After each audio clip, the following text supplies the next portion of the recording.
kapag napatunayan nyo ang kanilang na may kasalanan talaga sila, sangkot talaga sila, how will you treat them?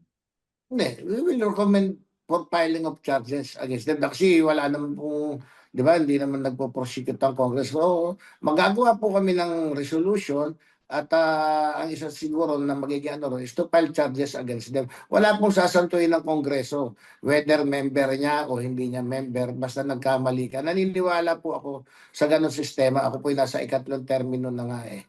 At nakita ko naman, walang kinikilingan ho yung Kongreso.